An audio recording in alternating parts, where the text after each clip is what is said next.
নমস্কার। উন্মিলন থিয়েটার গ্রুপের পক্ষ থেকে আগত সকল দর্শকদের জানাই প্রীতি ও শুভেচ্ছা। আপনারা হয়তো সকলে জানেন যে ministry of culture, government of ইন্ডিয়ার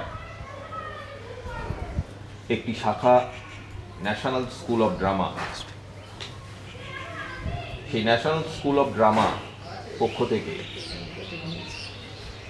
যে ভরত রঙ্গ মহোৎসবের আয়োজন করা হয় তা এবার 25তম বর্ষে পদার্পণ করেছে। সেই উপলক্ষে শ্রীলঙ্কা ও নেপালও এই নাট্য উৎসবের অংশীদার হয়েছে এই বছর। উন্মিলন থিয়েটার গ্রুপ গর্বিত এমন একটি উৎসবের অংশীদার হতে পেরে। আমরা আমাদের এখনকার উপস্থাপনা নতুন নাটক পঞ্চম বেদ কথা, এটা উপস্থাপনার মধ্যে দিয়েই আমরা এনএসডির এবছরের ভরতরঙ্গ মহোৎসবের শুভ কামনা এবং সাফল্য কামনা করি। শুরু করছি আমাদের এখনকার নিবেদন পঞ্চম বেদ কথা আমাদের নতুন থিয়েটার স্পেস ইউটিজি এরিনাতে। নাট্যশাস্ত্রের প্রণেতা আচার্য ভরতমুনি, তার দ্বারা রচিত নাট্যশাস্ত্র ভারতীয় নাট্য ও কাব্যশাস্ত্রে প্রথম গ্রন্থ হিসাবে পরিচিত। এই গ্রন্থেই সর্বপ্রথম রস সিদ্ধান্তের বর্ণনা দেখতে পাওয়া যায়। এখানে নাট্যশাস্ত্র, সঙ্গীতশাস্ত্র, ছন্দশাস্ত্র, অলঙ্কার, রস প্রভৃতির বিষয়ে বিস্তৃত বর্ণনা রয়েছে। ভরত নাট্যের একজন প্রতিভাশালী ব্যক্তি ছিলেন, কিন্তু তার সময়সীমা নির্ধারণ করা খুব কঠিন। তবু অনেকেই মনে করেন যে খ্রিস্টপূর্ব 400 থেকে 100 খ্রিস্টাব্দের মধ্যে তিনি হয়েছিলেন। বস্তুত সংস্কৃত নাট্য সাহিত্যের ইতিহাসে ভরতের ব্যক্তিত্ব বিবাদস্পদ।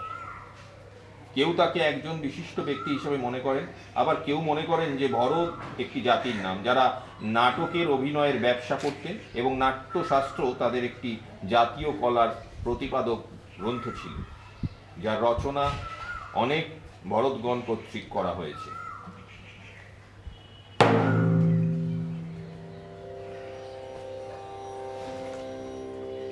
प्रणम्य शिरसा देवौ पितामहमहेश्वरौ नाट्यशास्त्रं प्रवक्ष्यामि ब्रह्मणा यतुताहृतम् देवतानां शिरस्तस्तु गुरूणामस्य संस्थितः वक्षस्थश्चैव विप्राणां शेषे त्वनियमो भवेत् विष्णुशक्तिः समुत्पन्ने चित्रवर्णे महीतले अनेकरत्नसम्पन्ने भूमिदेवी नमोऽस्तुते समुद्रवसने देवी पर्वतस्तनमण्डले नाट्यं करिष्य भूदेवी पादाखादं क्षमस्व मे कटी कर्ण समायत्र कूपरांश शिरस्तदा समुन्नतमुरश्चैव सौष्ठवं नाम तद्भवे प्रायेण करणे कार्यौ वामो वक्षस्थितः करः चरणस्यानुगच्छापि दक्षिणस्तु भवेत् करः। আগের অধ্যায় শেষ। এখন আমরা যা শিখেছি পুনরায় তা প্রথম থেকে অনুশীলন শুরু করব। এতে সামান্যতম ভুলও হওয়া উচিত নয়। হে মুনিবর, দয়া করে আমাদের প্রণাম গ্রহণ করুন। সদা স্নেহময় থাকুন। আপনাদের জন্য কি করতে পারি বলুন? গুরুদেব, আপনি যে নাট্যশাস্ত্র রচনা করেছেন তা নিয়ে আমাদের মনে বেশ কিছু প্রশ্ন আছে। আমরা তার উত্তরের খোঁজেই এসেছি। বিনা সংকোচে প্রশ্ন করুন। গুরুদেব, নাট্যশাস্ত্রের উদ্ভব হলো কিভাবে আর এর প্রয়োজনীয়তা কি? খুব ভালো প্রশ্ন করেছেন। এই প্রশ্নটি শুধু নাটকের জন্য নয়, জীবনের মর্ম বোঝানোর জন্য বিশেষভাবে প্রয়োজন। ত্রেতা যুগে মানুষ যখন লালসা ও লোভের প্রভাবে অধর্ম ও সংগ্রামের পথে এগিয়ে চলেছে, তখন ব্রহ্মার কাছে প্রার্থনা করা হয় যে সাধু সাধু সাধু।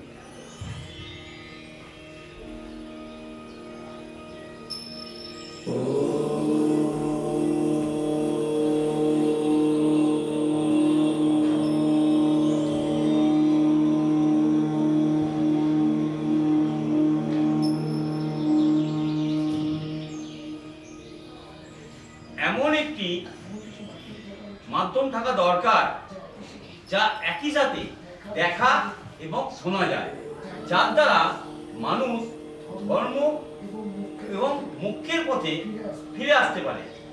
আর তখনই জগৎপিতা ব্রহ্মা সৃষ্টি করলেন নাট্যবেদ, আর এটি ব্যবহারের বিজ্ঞান হলো নাট্যশাস্ত্র।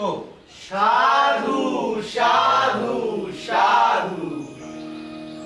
কিন্তু গুরুদেব, এই উদ্দেশ্য পূরণের জন্য তো শুধু বেদই যথেষ্ট ছিল।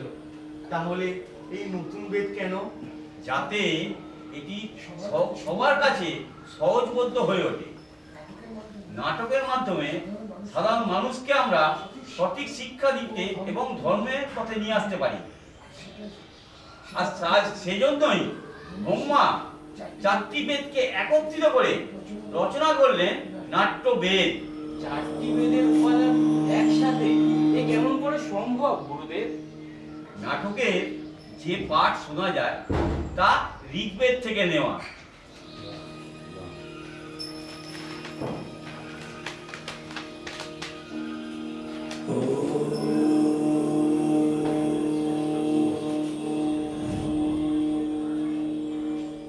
গানের ভিত্তি হলো সামবেদ।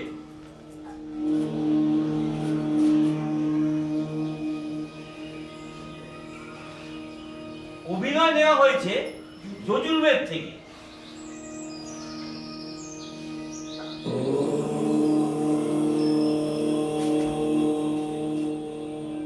আর রস নেওয়া হয়েছে অথর্ববেদ থেকে।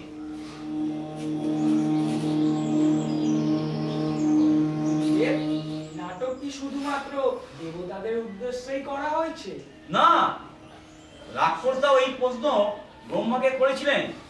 ব্রহ্মা উত্তর দিয়েছিলেন, নাট্যশাস্ত্র সকলের জন্য। বিশ্বব্রহ্মাণ্ডে এমন কোনো জীব বা কাজ নেই যা নাটকে দেখা যায় না। অর্থাৎ গুরুদেব, সমস্ত প্রাণীর ভবিষ্যতের প্রতিনিধি হলো এই শিল্প। হ্যাঁ, সমস্ত শিল্পের সঙ্গম এই নাটক।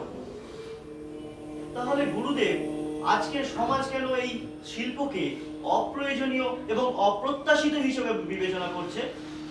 আমরা শিল্পী, নীতি নির্ধারক নই।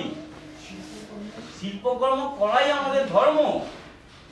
এটি সমাজে একটি দর্পণ।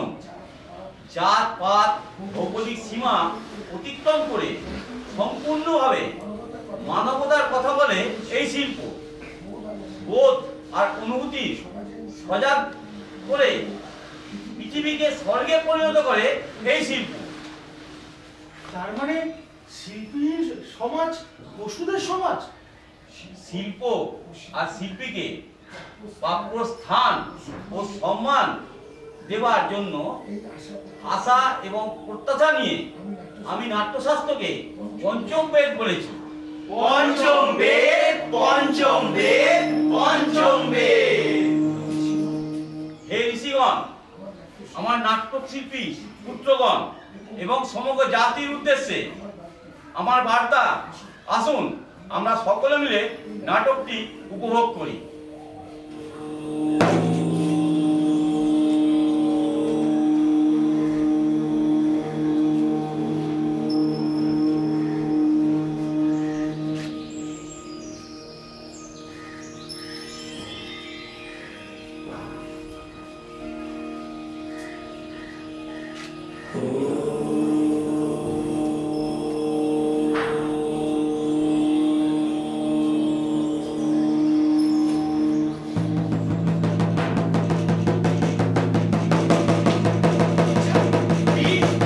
না না, এটা রৌদ্র। সাধু সাধু সাধু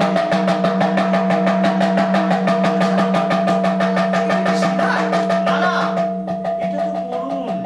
সাধু সাধু সাধু এটা কি দিক? না না, এই যে বীভৎস। সাধু সাধু সাধু আচ্ছা রৌদ্র, না, এই যে বীর। সাধু সাধু সাধু আচ্ছা এই তো করুন। না, এই যে ভয়ঙ্কর। সাধু সাধু সাধু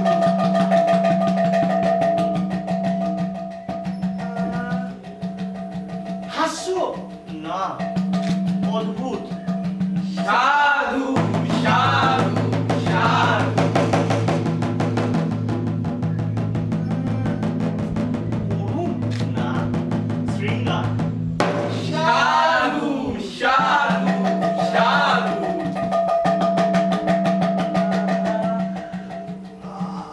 বিভৎস, না, হাস্য। সাধু সাধু